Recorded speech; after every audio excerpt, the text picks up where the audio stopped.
Shalom, amados hermanos, bienvenidos a su programa Orte Gilín. Hoy, gracias al Eterno, vamos a continuar con el estudio del Salmo 7. Dice así: Sigaión de David, que cantó al Eterno acerca de las palabras de Cus, hijo de Benjamín. Ya desde el comienzo hay varios conceptos que tenemos que analizar. Sigaión, ¿qué es Sigaión? Hay muchas opiniones acerca de lo que es Sigaión. La más tradicional y la más simple se refiere a un instrumento musical. La más profunda, la interpretación más profunda, es que Sigaión tiene que ver con la palabra error. Es decir, David está componiendo un salmo por causa de un error. Dice que cantó al Eterno acerca de las palabras de Cus, hijo de Benjamín. ¿Quién es Cus, hijo de Benjamín? ¿Y qué palabras fueron estas? Si usted se busca en las Sagradas Escrituras, Cus, hijo de Benjamín, usted no lo va a encontrar. Así como Cus, hijo de Benjamín, no lo va a encontrar. Cus es un término que tiene que ver con oscuridad. Hijo de Benjamín se refiere a la tribu de Benjamín. Si nosotros fuésemos a analizar esto de manera profunda y atando cabos, dice: Sigaión de David, canto al Eterno acerca de la palabra de Cus, hijo de Benjamín. Es posible, es muy plausible que este salmo David lo está componiendo por causa del error de lo que él hizo mal en contra de Cus. Es decir, Cus puede ser un nombre que se refiera a Saúl. ¿Qué mal hizo David en contra de Saúl? Sabemos por las Sagradas Escrituras que por X o Y razón a Saúl se le metió un celo esquizofrénico en contra de David. O sea, Saúl se endemonió porque él sabía que Dios había puesto a David como futuro rey de Israel. Y a Saúl se le metió un demonio y no quería ver a David ni en pintura lo quería ver. Entonces, en la historia que se relata en el libro de Samuel, David tiene que estar escondiéndose, brincando de aquí a allá. Tuvo un momento de tranquilidad con Saúl. Recuérdense que en ciertas ocasiones le tocaba el arpa. En otras ocasiones iba y se metía en una cueva, etcétera, etcétera. Entonces, desde esa perspectiva, David no cometió ningún error. Sin embargo, cuando analizamos profundamente, sí David cometió error en contra de Saúl. ¿Cuáles errores fueron esos, hermanos? Uno, cuando Saúl muere, David tiene un cántico de gozo, de alabanza, de agradecimiento, etcétera, etcétera. Eso está en Primera de Samuel, creo que es Primera de Samuel 22. Eso está mal. Usted no puede alegrarse porque sus enemigos se mueran. Usted no puede elevar un cántico de agradecimiento en contra de lo que usted pensaba que era malo, que era oscuro. Entonces, a veces nosotros tenemos la vida, principalmente los que estamos en el ámbito religioso, de que o todo es blanco o todo es negro. Y eso le pasaba a David. Pero en la vida no todo es blanco y no todo es negro. Hay matices. Y porque unas personas fallan en algunas cosas no significa que son malos. Saúl falló en varias cosas, pero si comparamos la vida de Saúl con la de David, Saúl era un santo. Saúl era un santo. Saúl solo cometió 2 errores. Y Saúl, si lo comparamos directamente, era un santo. Sin embargo, Dios lo reemplaza y levanta a David. Y ese es el primer error de David, considerar que Saúl todo lo era negro y que era maligno. No podemos decir que todo en la vida de Saúl era malo. A veces nosotros, lo único que sabe las intenciones del corazón, lo que pasa a profundidad, es Dios. Nosotros no tenemos ese derecho legal, ni tenemos esa sabiduría, ni ese discernimiento para juzgar a una persona, las intenciones de esa persona. Y eso le pasó a David y compuso un cántico cuando Saúl muere. La otra es que David también fijó la manera de cómo Saúl debía morir. O sea, David habló de la muerte de Saúl. Eso no debió pasar. Ese fue otro error. Otro error que cometió David fue avergonzar a Saúl. Ciertamente David tuvo varias oportunidades de matar a Saúl. Varias oportunidades. Una de ellas fue en la cueva, que le tomó un pedazo como evidencia y después se retira y le dice, lo levanta, mira, tengo aquí, si yo hubiese querido no te quiero matar, no te mato, pero no lo hice. Eso provocó una vergüenza, no como Saúl como persona, sino como rey sobre Israel. Entonces David avergonzó a Saúl. Entonces, por causa de eso, David compone este salmo porque se dio cuenta de que él había fallado. Ciertamente, David no tenía intención de hacerle daño a Saúl de ninguna manera, pero a veces uno peca, uno tiene 2 maneras de pecar: con intención y alevosía o por ignorancia. Y este salmo se trata de ese pecado que David cometió en ignorancia. Se trata de eso. Es un cántico de un salmo de arrepentimiento, porque también a David se le señaló muchas cosas, por eso que se le pasó a Saúl, y se levantaron muchos enemigos en contra de David por causa de Saúl, y de eso se trata este salmo. Vamos a leerlo. Entonces recuérdense, Cus es un seudónimo de Saúl. Salmo 7, verso 1. El Eterno, Dios mío, en ti he confiado. Sálvame de todos los que me persiguen y líbrame.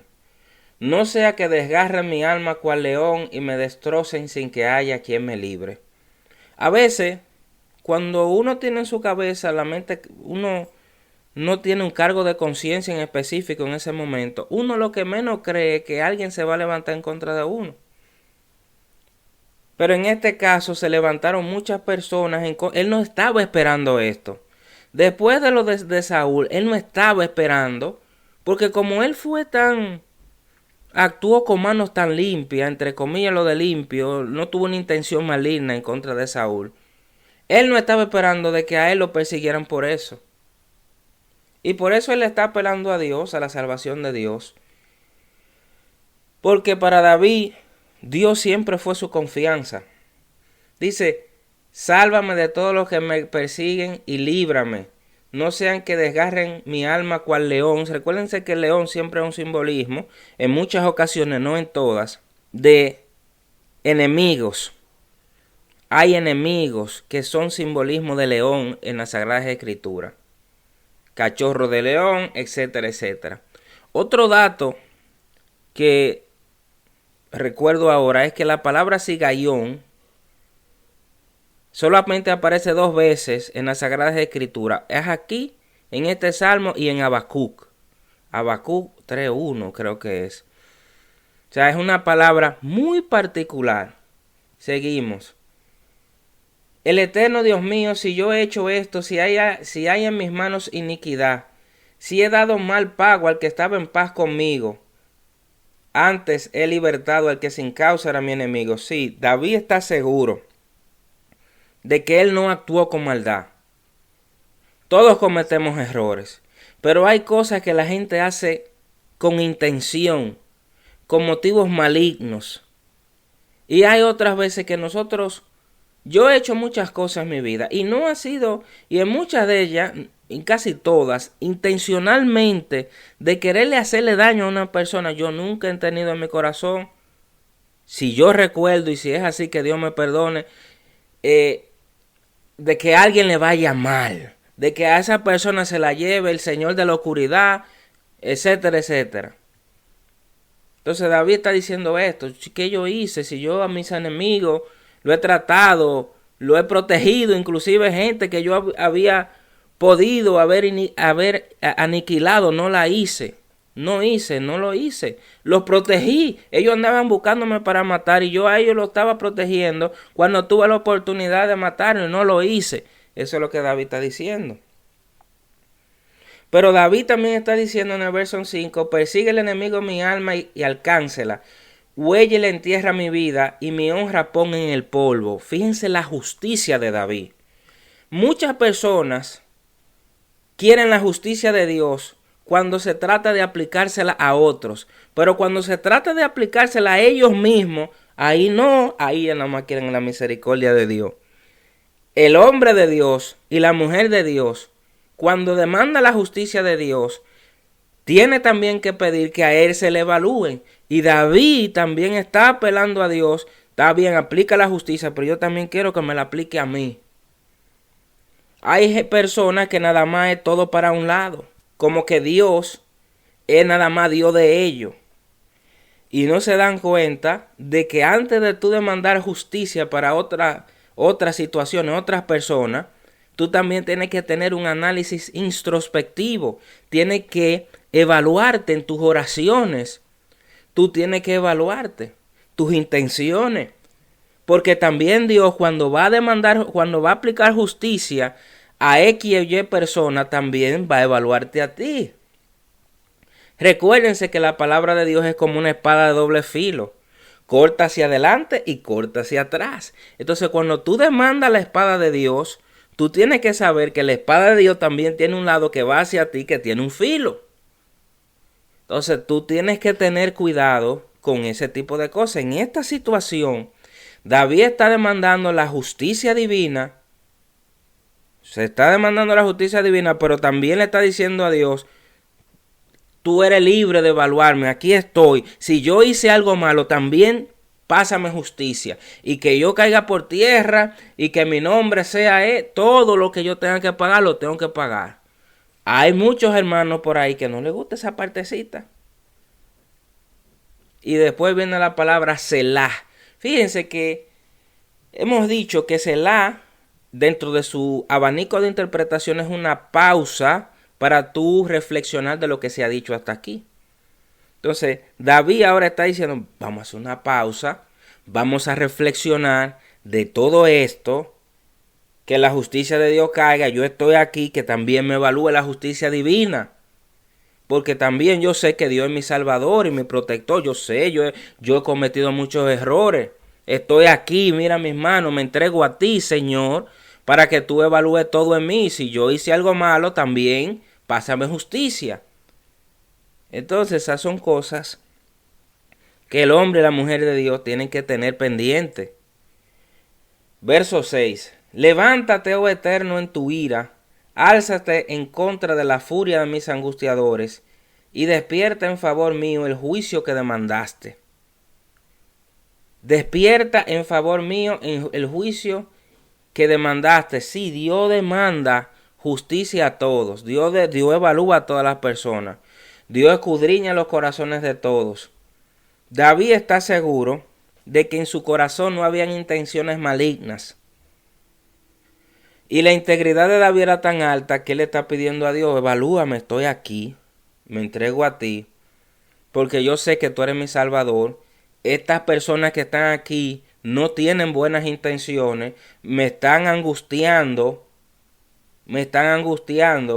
Levántate, Señor, aplica tu justicia, dirime este caso, resuelve este caso. Es lo que David le está diciendo, está pidiéndole a Dios.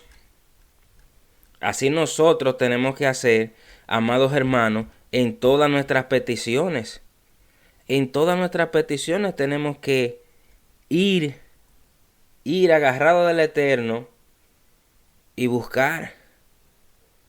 En el Salmo 35, 23 dice: despierta y ponte en mi defensa, Dios mío y Señor mío, en mi causa. Apocalipsis 6, 10 dice: ¿hasta cuándo, Señor santo y verdadero, no juzgas y venga nuestra sangre en los que moran en la tierra? Dios pone en prueba, mire, Dios pone a prueba al justo y al impío, a los dos. Al justo le vienen muchas calamidades para probar si su justicia es verdadera. Si es justo en verdad, Dios lo va a probar con calamidades. Pero al impío hay una manera media extraña en la que Dios lo evalúa, y a veces al impío prospera mucho en esta generación.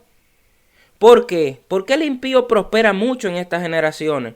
Porque Dios lo bendice para probar si verdaderamente es impío, dándole Dios, demostrándole su bondad. Cuando Dios se supone que si cuando Dios te demuestra tu bondad, la bondad de Él, tú deberías tener una reflexión interna. Cuando Dios te prospera y te bendice, tú deberías decir: yo estoy actuando mal, y aún así mira todas las bendiciones que Dios me da.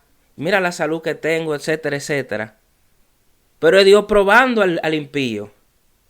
Al justo, Dios lo pone en ciertos procesos calamitosos. Pero al final, David está diciendo aquí: Señor, es necesario que tú hagas justicia para que la gente vea que tú lo malo lo castigas y lo bueno tú lo premias. Porque cuando eso pasa, miren, amados hermanos, cuando ustedes ven que al malo Dios realmente ya le da lo que tiene que darle, dice: verdaderamente, Dios mío, tú eres un Dios justo y bueno. Pero es que a veces tampoco nosotros podemos forzar a Dios a que haga las cosas. Todo tiene su tiempo. Todo tiene su tiempo. Nosotros no podemos doblegar a Dios a que haga ciertas cosas porque nosotros entendemos que lo que alguien está haciendo es malo y que lo que nosotros sí estamos haciendo es bueno. Entonces ahí nosotros tenemos que tener cuidado, porque no podemos poner a Dios como si fuera una marioneta de nuestra voluntad. Apelamos a Él, a que sabemos que Dios es bueno, misericordioso y compasivo y benevolente, y que es un Dios justo.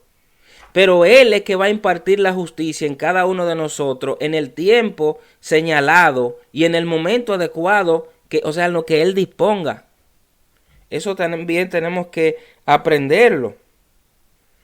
Dice el verso 7: te rodeará congregación de pueblo y sobre ella vuélvete a sentar en alto. Cuando Dios aplica la justicia de que castiga al malo y premia al bueno, todo el mundo se regocija y dice: Dios mío, verdaderamente tú eres un Dios que castiga a lo malo. Y eso también aumenta y fortalece la creencia del Dios de la justicia y de la misericordia, un Dios de verdad. Cuando eso pasa, nosotros los hijos de Dios nos regocijamos porque vemos que Dios está castigando lo que dice en su palabra que Él va a castigar. Y por eso David dice: te rodeará congregación de pueblos, porque los pueblos cuando vean eso van a temer y van a saber que Dios castiga lo malo. Que Dios castiga lo malo. Ahora, lo que nosotros no podemos hacer es forzar a Dios que haga las cosas como nosotros entendemos que deben hacerse. Eso está mal. Verso 8. El Eterno juzgará a los pueblos, júzgame, oh Eterno, conforme a mi justicia y conforme a mi integridad. David estaba seguro de que en él había integridad y lo que él había hecho no lo había hecho con malas intenciones. No lo había hecho con malas intenciones. Juan 5:30 dice: no puedo yo hacer nada por mí mismo, porque no busco mi voluntad, sino la voluntad del que me envió.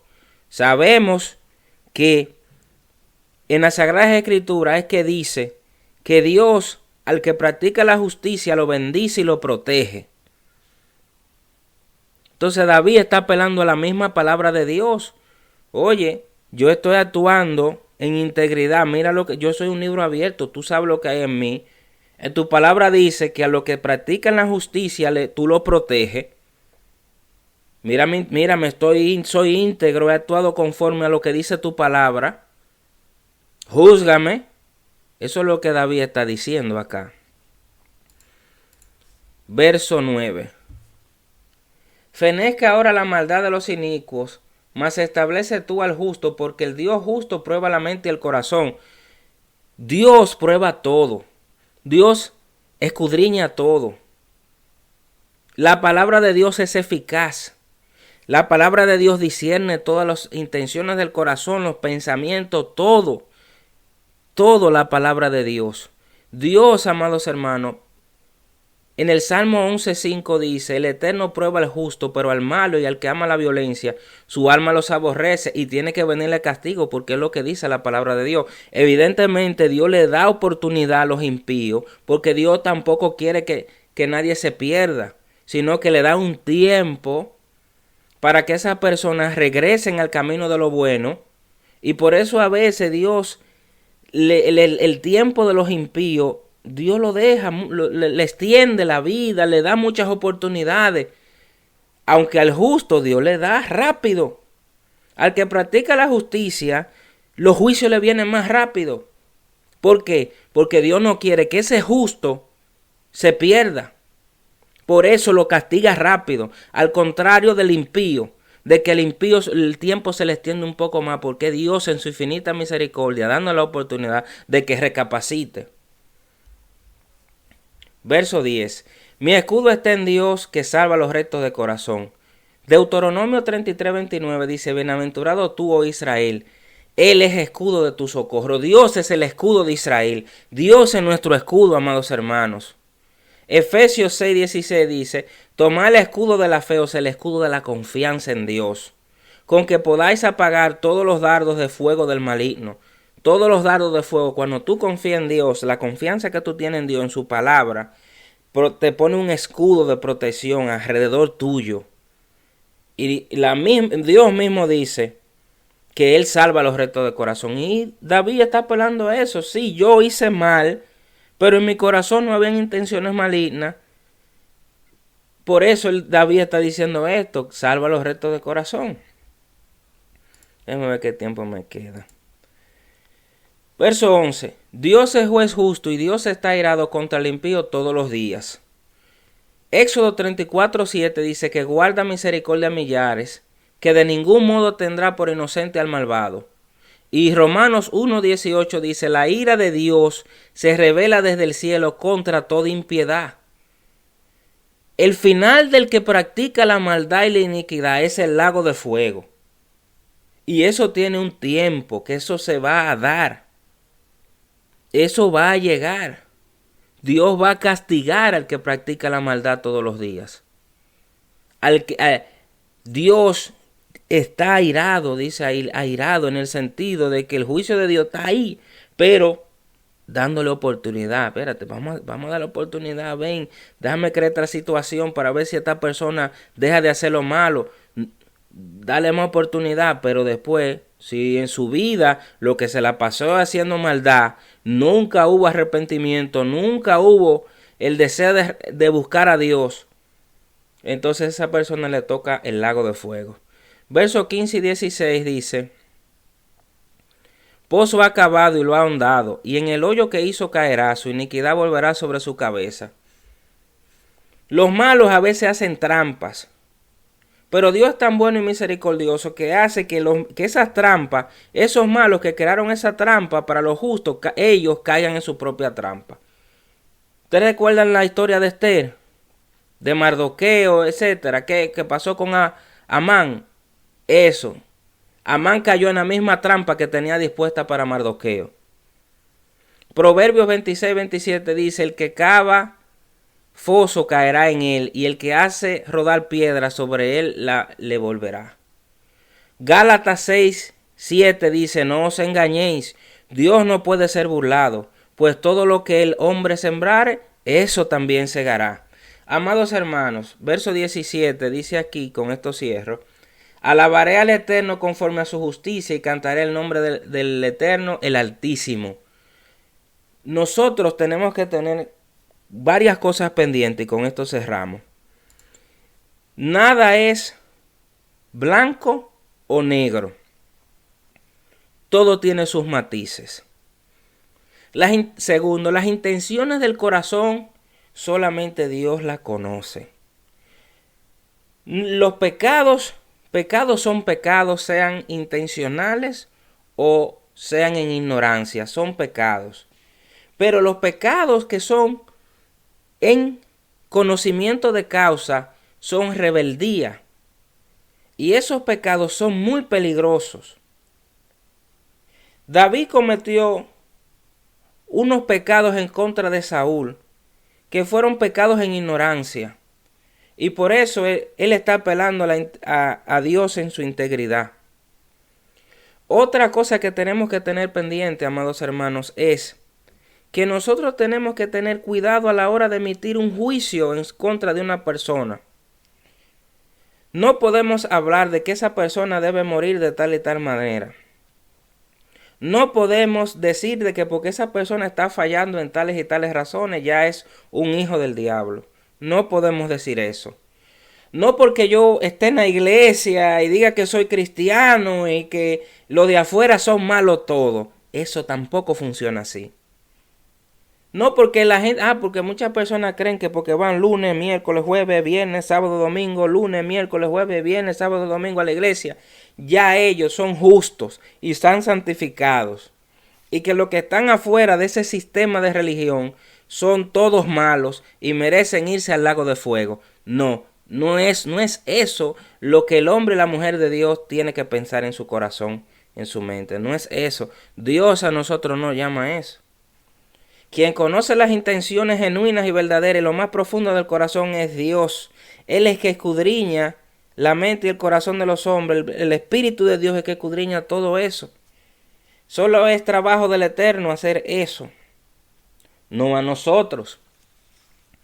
No a nosotros. David pensó que todo era blanco y negro y se dio cuenta de que no, de que él había hecho mal, de que aunque él pensó de que Dios lo habría librado y que Saúl había muerto de una manera, no debió hacer un cántico de alabanza a Dios de que porque Saúl había muerto.